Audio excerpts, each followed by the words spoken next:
Éric Zemmour, bonjour. Bonjour, Merci d'être avec nous ce matin. L'épidémie de Covid flambe. Alors ce matin, Éric Zemmour, appelez-vous les Français à aller se faire vacciner. Je n'ai pas appelé les Français à aller se faire vacciner. Il y a beaucoup de Vous êtes Français. un homme public. Oui, mais il y a beaucoup de Français qui sont déjà vaccinés. Oui. Donc bon, effectivement, il faut que les gens les plus âgés fassent la 3e dose. Tout le monde le dit. Bon, très bien. Vous savez, moi je pense qu'il faut arrêter de traiter ce sujet sur le thème de la peur, de la panique. Le Covid est une épidémie grave, mais il faut apprendre à vivre avec. Je pense que le problème n'est pas le Covid, c'est l'hôpital. Le problème, c'est que dès qu'il y a une épidémie un peu grave, notre hôpital qui a été abandonné depuis 20 ans, depuis 30 ans... Et submergé. Et submergé, exactement. Et il est submergé Pourquoi ? par des Parce malades non vaccinés essentiellement.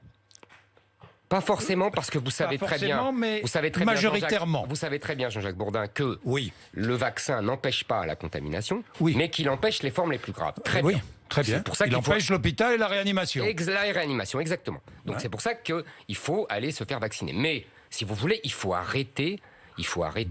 De traiter ça sur le thème de la panique, de la peur. Je vais vous dire, Jean-Jacques Bourdin, je pense qu'Emmanuel Macron n'est pas mécontent d'utiliser cette méthode pour de nouveau essayer d'écraser tous les autres sujets, en particulier celui que je porte. Oui, celui que vous portez. Mais les Français, évidemment, sont soucieux de l'épidémie. C'est normal, bien sûr ils sont soucieux, mais on en rajoute. Vacciné, on infantilise les gens. Oui, je suis vacciné. 3 doses ? Non. Bientôt ? Non, je vais voir. Moi, je suis pas encore.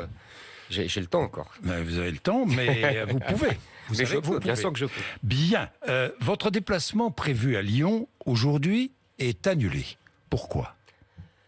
Parce que après l'énorme succès de dimanche à Villepinte, j'ai pensé qu'il valait mieux venir chez vous. Vous auriez pu partir pour Lyon. Oui, mais vous savez, il faut apaiser un peu les choses. J'ai une émission importante le jeudi soir, il faut que je travaille.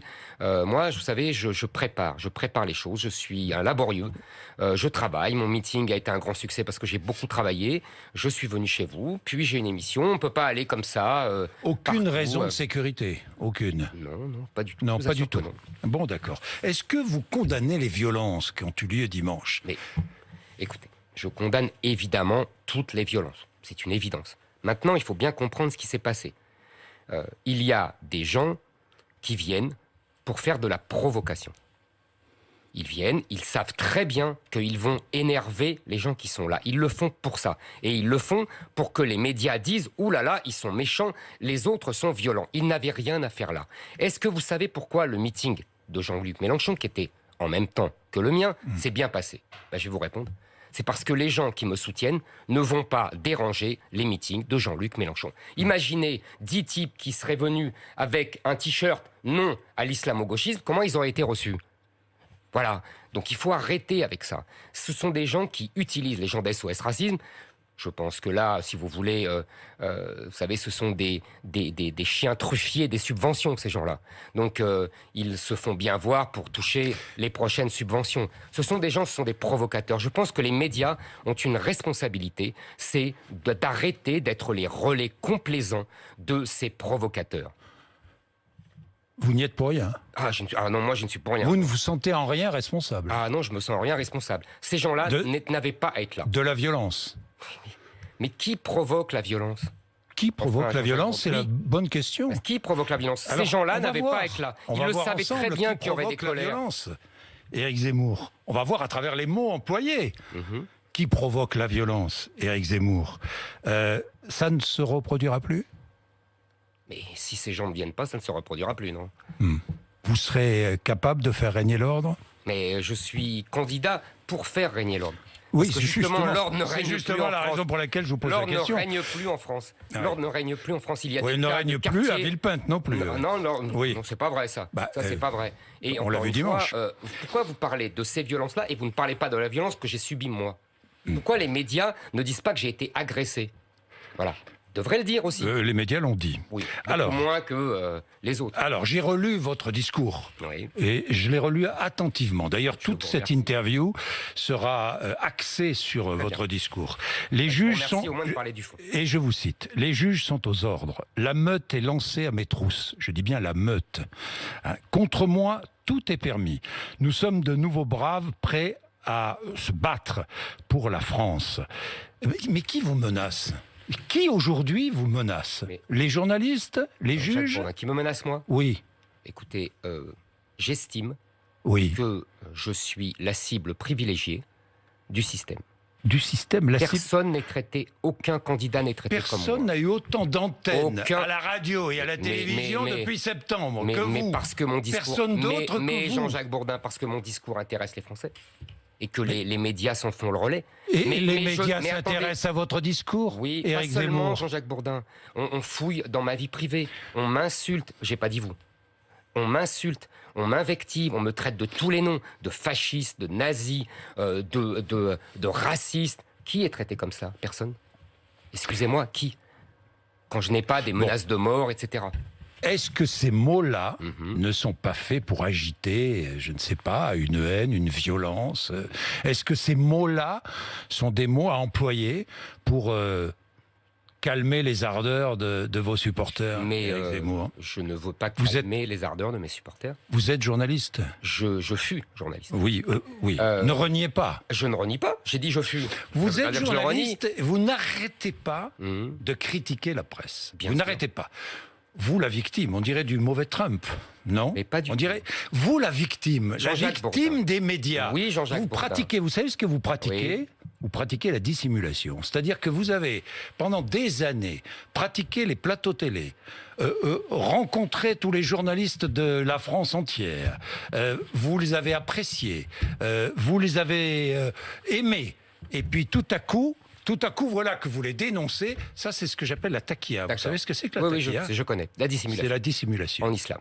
En islam, oui. Jean-Jacques Bourdin. Oui. D'abord, Éric je suis Zemmour. journaliste, j'ai été journaliste, Oui. je ne renie absolument pas ça. Oui. Mais justement, je connais le fonctionnement médiatique de l'intérieur. Et je sais comment, d'abord, dans les écoles de journalisme, les jeunes journalistes sont endoctrinés par ce que j'appelle l'idéologie Mediapart. Puis, comment dans les journaux, il y a une pression idéologique sur tous les journalistes. Puis, les méthodes des journaux de gauche, comme Le Monde, Libération, Mediapart. Oui, je connais le système médiatique de l'intérieur et je Mais sais il n'y a comment pas que et je sais. Mediapart Mais et j'ai- Le Monde j'ai pas dit dans ça. la presse française. Est-ce que j'ai dit ça? Éric Zemmour. Est-ce que j'ai Non. dit ça? Mais vous assimilez tous les journalistes. Oui, je n'assimile pas tous les journalistes. Je parle d'un système médiatique que je dénonce et parce que je le connais bien de l'intérieur. Je l'ai vu faire. Vous savez, quand j'étais jeune journaliste, je vais Oui. vous raconter quelque chose, j'en ai pour 30 secondes. Oui. J'étais jeune journaliste et je suivais à l'époque, on disait le RPR, l'UDF, vous vous souvenez, dans les années 80-90. Et je voyais bien, je lisais les papiers de mes confrères ensuite, des grands journaux de gauche en particulier, et je voyais bien comment ils relataient l'événement que j'avais vu moi-même. Donc j'ai appris au contact des journalistes, oui, de gauche, et je sais comment ils fonctionnent, et je sais comment ils dénaturent, comment ils attaquent, comment ils lynchent, comment ils invectivent les gens qu'ils ont dans le nez. Et comment Mais ça ils, existe dans la presse essayent d'extrême d'abattre droite aussi, de la Éric presse Zemmour, de d'extrême la droite. même manière. Ces trois lecteurs, arrêtez. Bon, j'ai lu votre discours. Il n'est personne. Une montagne d'idées superficielles. Du en même temps au quoi qu'il en coûte. Il est à lui seul le grand vide, le gouffre. Un mannequin de plastique, un automate, un adolescent qui se cherche. Si ces mots vous étaient adressés, est-ce que vous les trouveriez injurieux, franchement? Injurieux, non. Violent, Non. oui. Injurieux, non. Violent, oui. Je le traite pas, moi, de raciste, de fasciste, de nazi, de Non, mais collabo. ne parlons pas C'est- de vous sans cesse. Parce que vous me dites si Parlons ces mots de- vous étaient parlons de adressés. lui. Si ces mots vous étaient Parlons adressés. de lui. Donc maintenant, je vous Emmanuel réponds. Macron. Emmanuel Macron, Hmm. c'est exactement ce que j'ai voulu dire. Il est le grand vide. Il est si vous voulez, c'est un adolescent qui se cherche. On a l'impression d'un type qui n'est pas fini. On a l'impression de quelqu'un qui n'a pas en fait les idées claires sur rien. Qui un jour va dire l'OTAN est en état de mort cérébrale, et puis le lendemain va faire des mamours aux Américains qui l'ont humilié et qui nous ont humiliés. C'est un type qui va dire un jour, la colonisation est un crime contre l'humanité, et puis quelques années plus tard, il va dire « Ah, le FLN se sert d'une rente mémorielle ». Ce type n'est pas fini. Ce type dit tout et le contraire de tout. Donc moi, je dis oui, Emmanuel Macron, c'est le vide, et c'est un adolescent qui n'est pas fini. Bien, Éric Zemmour, élu président, est-ce que vous abrogerez la loi Guessot du 13 juillet 1990 ? Écoutez, je pense pas que ça soit l'essentiel et le cœur de vous mon dites sujet. non. Attendez, je pense que je ne pense pas que les lois mémorielles soient bien fondées. Vous savez, à l'époque de la loi Guessot, il faut expliquer aux gens qu'est-ce que c'est la loi Guessot. C'est la loi Guessot qui interdit, sous peine de sanctions pénales, de dire qu'il n'y a pas eu de l'extermination des Juifs, la Shoah. À l'époque, Simone Veil, qui avait été elle-même... Le négationnisme est un délit. Exactement. À l'époque, Simone Veil, qui avait été dans les camps de concentration, avait dit qu'elle ne voterait pas cette loi, qu'elle la trouvait détestable, qu'elle trouvait que c'était une loi communiste et qu'elle pensait qu'on avait l'impression par cette loi qu'on cachait quelque chose. Et elle disait, la réalité n'a pas besoin de loi pour la défendre, elle s'impose. Je pense donc qu'il faudrait réfléchir. Il faudrait par exemple réunir un aréopage d'historiens qui estimeraient les conséquences de cette loi sur la liberté de recherche historique. Et donc, pour voir si c'est vraiment utile ou non. Alors, est-ce que le négationnisme est un délit ? Je vous pose la question. Par la loi Guessot, oui. Mais de toute façon, je ne suis à pas... vos yeux. Mais je ne suis pas négationniste. Bon. Je n'ai jamais dit que l'extermination des Juifs n'avait pas existé. Excusez-moi. Bon. Est-ce que vous abrogeriez... il faut avancer. Est-ce que vous abrogeriez la loi Taubira sur le mariage pour tous ? Là aussi, j'ai combattu la loi Taubira. Oui, c'est pour ça que je vous pose la question. Mais je ne vais pas... C'est accessoire, tout ça. C'est accessoire. C'est accessoire. Simplement, je bloquerai la PMA sans père, oui. Est-ce que vous limiteriez le droit à l'avortement ? Non, je vous pose la question. Ah d'accord. Bon. Mais parce que vous avez raison de me poser la question, parce qu'on raconte n'importe quoi sur moi. Alors non, je ne limiterai pas le droit à l'avortement. Le droit à l'avortement sera respecté. Et vous reviendrez sur l'abolition de la peine de mort. La dernière fois, ici même, vous avez dit « Je suis philosophiquement pour la peine de mort ». Est-ce que vous reviendrez sur l'abolition ? Non. Ce n'est pas... Vous comprenez qu'il y a des priorités. Bon, alors, la priorité, le pouvoir d'achat des Français. C'est l'une des priorités. Et que proposez-vous ? Vous proposez d'aider ceux qui touchent le SMIC. Comment ? En touchant un salaire net plus important. Comment ? En baissant la CSG. C'est bien cela. Exactement. Éric Zemmour. Oui, c'est une réforme qui a été 2 fois retoquée par le Conseil constitutionnel. Mais attendez, Jean-Jacques Baudin. Jean-Jacques Baudin, ce n'est pas le... Oui. Alors ça, non, mais c'est important. Une phrase. Ce n'est pas le Conseil constitutionnel qui fera, si je suis élu, la politique de la France. Il faudra qu'il s'habitue. Et on va en parler, si vous voulez, en particulier pour la politique d'immigration. Non, oui, mais on parlera de ce que j'ai choisi de parler. Mais Éric Zemmour, sur la baisse des salaires, la baisse de la CSG, très bien. Mais ça sert à quoi, la CSG ? Ça sert à financer la sécurité sociale. Bon. Et c'est tout ? La protection sociale en général. Et le chômage aussi. Alors, ça veut dire quoi ? Ça veut dire que vous baissez la protection sociale et que... Vous baissez les allocations chômage ?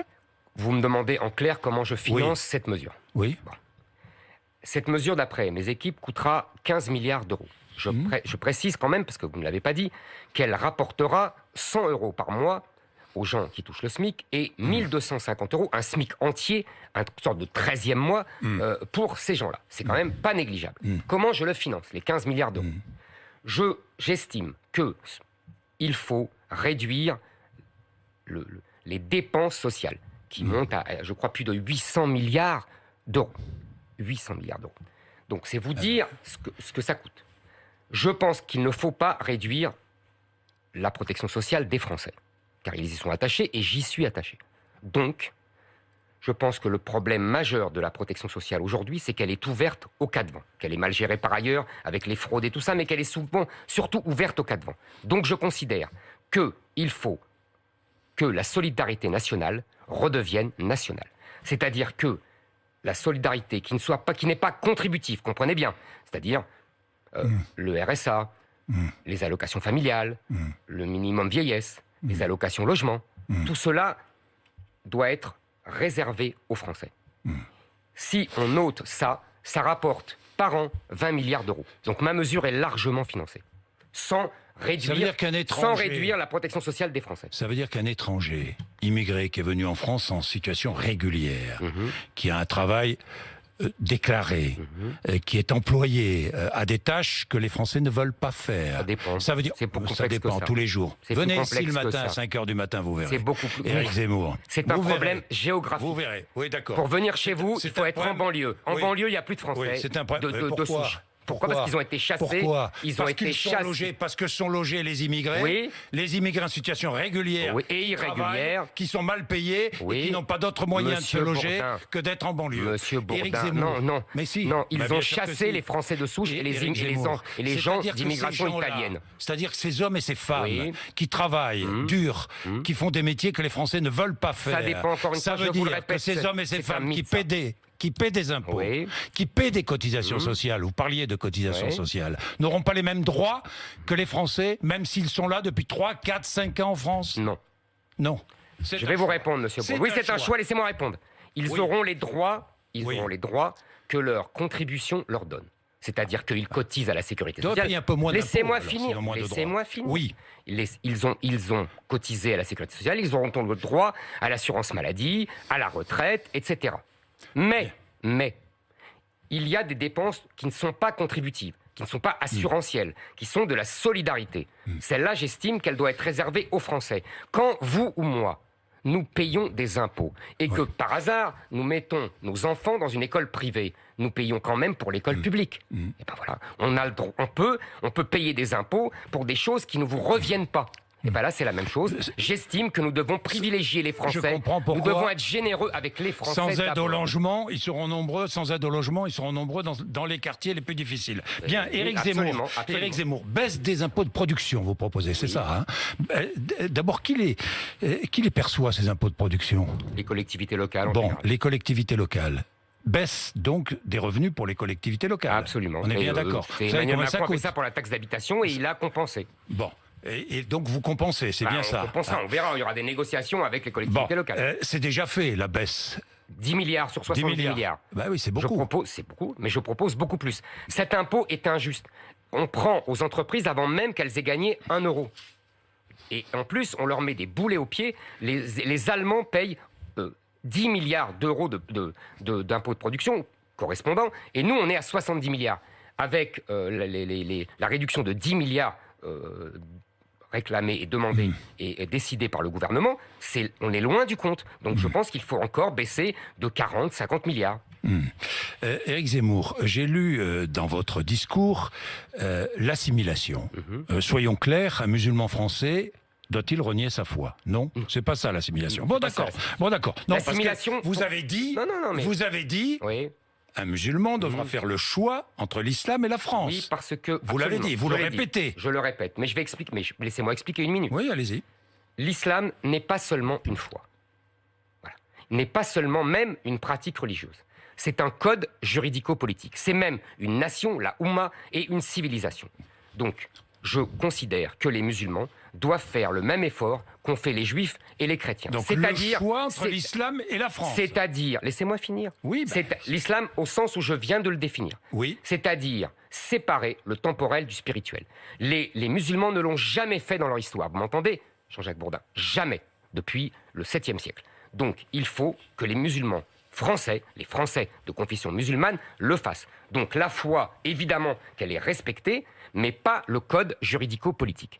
Aujourd'hui, dans de nombreux quartiers, les gens vivent, et on revient à notre problème de banlieue, les gens vivent sous, à la vérité, le code juridico-politique, la charia. Et c'est pour ça que les Français s'enfuient, et c'est pour ça que vous n'avez pas de Français qui viennent travailler chez vous à BFM. Et mal logés. Oui, mais il y a des Français qui sont très mal payés. Les gilets jaunes étaient très mal payés, monsieur Onfray. Oui.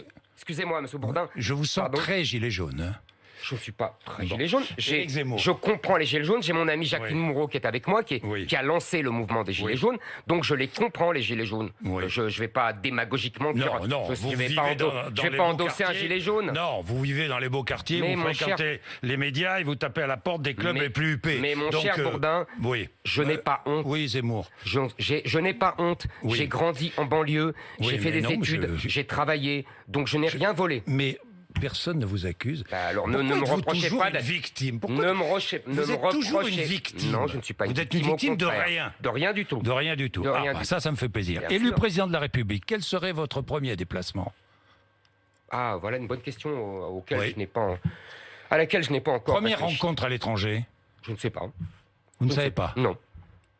Non, je ne sais pas. En tout Bon. cas, je ne ferai pas Est-ce le que pèlerinage à Berlin pour Ouais. me soumettre Est-ce que et lécher la Mais- babouche des Allemands. Ça, non. Bon, est-ce que la souveraineté de l'Ukraine doit être respectée? Et la souveraineté de l'Ukraine doit être respectée. Pourquoi elle ne serait pas respectée? Toutes les souverainetés des nations doivent être respectées. Oui. Avec Vladimir Poutine qui amasse 175 000 hommes aux frontières de l'Ukraine. Écoutez, je n'ai Avec 4 à 500 violations quotidiennes du cessez-le-feu dans le Donbass. Vous savez, l'Ukraine Oui. a été russe pendant Oui. des siècles. Soviétique. Russe, mais bien avant Oui, russe et Bien avant. soviétique. Et soviétique, mais surtout russe. Donc il faut comprendre que les Russes n'ont pas envie de voir les Américains et l'OTAN débarquer à leurs frontières. C'est tout à fait légitime. Donc qu'ils fassent attention à cela, c'est tout à fait légitime pour eux. Je vous rappelle que en 1989-90, quand le mur de Berlin est tombé, quand l'URSS s'est effondré, le président américain de l'époque, M. Bush père, avait promis à Gorbatchev, le premier secrétaire du Parti communiste de l'Union soviétique, qu'il ne mettrait pas les troupes de l'OTAN dans l'étranger proche de la Russie. Il n'a absolument pas tenu, et les Américains n'ont absolument pas tenu leur promesse. Donc il est tout à fait légitime que les Russes fassent très attention à ce que l'OTAN n'avance pas sans cesse. Vous voyez, c'est tout à fait normal. Alors après, évidemment, l'Ukraine est désormais un pays souverain et sa souveraineté doit être respectée. Doit être respecté. Éric Zemmour, l'Allemagne s'est dotée d'un gouvernement paritaire. Est-ce que vous doterez d'un gouvernement paritaire si vous étiez élu président de la Ce n'est pas République? du tout une obligation. Je considère que c'est insultant pour les femmes. C'est insultant pour les femmes. S'il y a des femmes compétentes et si elles sont en plus grand nombre que les hommes, il y aura plus de ministres femmes que de ministres hommes. C'est cette parité, moi je parle avec beaucoup de femmes, elles me disent que c'est insultant pour elles. Voilà, ça veut dire qu'elles sont nommées parce qu'elles sont femmes et non pas pour leurs compétences. Alors, l'égalité des sexes, ce combat pour l'égalité des sexes, l'accès des femmes à tous les pouvoirs, c'est un insupportable symbole de la supériorité de notre modernité? Non, absolument pas. Vous savez... Pourtant, vous l'avez écrit. Non, mais- j'ai pas écrit ça comme Si, ça. si, non, si, non, si. non, non. Je vais vous dire. Avons-nous fait de l'égalité des sexes, de l'accès des femmes à tous les pouvoirs, je lis, hein, l'insupportable symbole de la supériorité de notre modernité? Vous avez écrit Non, mais cela. attendez. C'est très facile de prendre une phrase et de la tirer de son contexte. Mais elle est pas. Vous savez, Richelieu disait « Donnez-moi 3 phrases de n'importe qui et je le fais condamner ». Donc, moi, je ne suis pas là pour commenter mes écrits d'il y a 15 ans. Je vais Mais vous dire, dans les mon écrits programme... restent. Non, Éric mais Zemmour. ça c'est trop facile. Mais Dans mon... comment c'est Écoutez, trop facile aujourd'hui, Faut je ne suis assumer ce plus... que vous avez écrit, tout J'assume de même. toujours tout, mais je Parce ne que j'ai suis entendu ça avec Gilles Boulot. Jean-Jacques Bourdin. Je ne suis plus Oui. le journaliste que j'ai été, vous m'avez demandé. Oui. Je ne suis même plus l'écrivain, j'espère le redevenir, que j'ai été. Donc, mes combats, je ne les renie pas, mais aujourd'hui, je suis un candidat. Donc, dans mon programme, il n'y a strictement rien, vous m'entendez, rien contre l'égalité entre les hommes et les femmes. Bien. Éric Zemmour, j'ai une dernière question. J'ai regardé votre déclaration et j'ai lu votre discours. Vous terminez 2 fois ainsi, vive la République et surtout vive la France. Pourquoi ce surtout? Est-ce un mépris pour la République ou pour les droits de l'homme comme l'avait Maurras, par exemple? Mais pas du tout un mépris pour la République. Mais ne Pas du faites tout. pas. Non, pas du tout. Pas du Ne tout. soyez La pas République- méprisant. La République est notre régime. Bon. Je le respecte évidemment. Oui. J'aime ses heures de gloire. Oui. Je connais son histoire. Il n'y a aucun problème. Mais la France n'a pas commencé avec la République.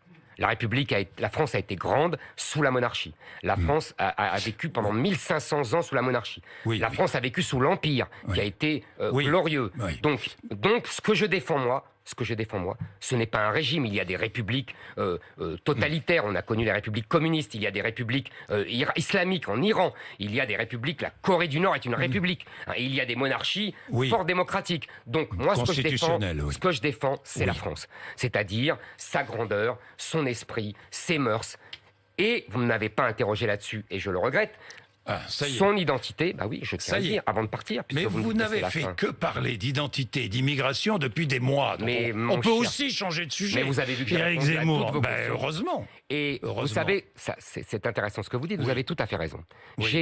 J'ai mis volontairement pendant ces mois-là Oui. la question de la survie de la France Hmm. au cœur de la campagne présidentielle. Je l'ai imposée. Franchement, vous avez remarqué, vous êtes trop bon journaliste pour ne pas l'avoir remarqué. Ils ont tous parlé comme moi. Tous. Est-ce que vous croyez que si j'avais eu tort, ils auraient tous parlé comme moi? Tous. La primaire LR, Emmanuel Macron et Marine Le Pen. C'est Tous. formidable. Vous voilà finalement sur le même terrain qu'Emmanuel Macron. Voilà. Non, non, c'est Donc, lui qui Éric suit. Zemmour. Enfin, il Bon. suit médiocrement. Bon, Éric Zemmour, merci d'être venu nous voir ce matin sur RMC et BFM TV. Il est 8h55.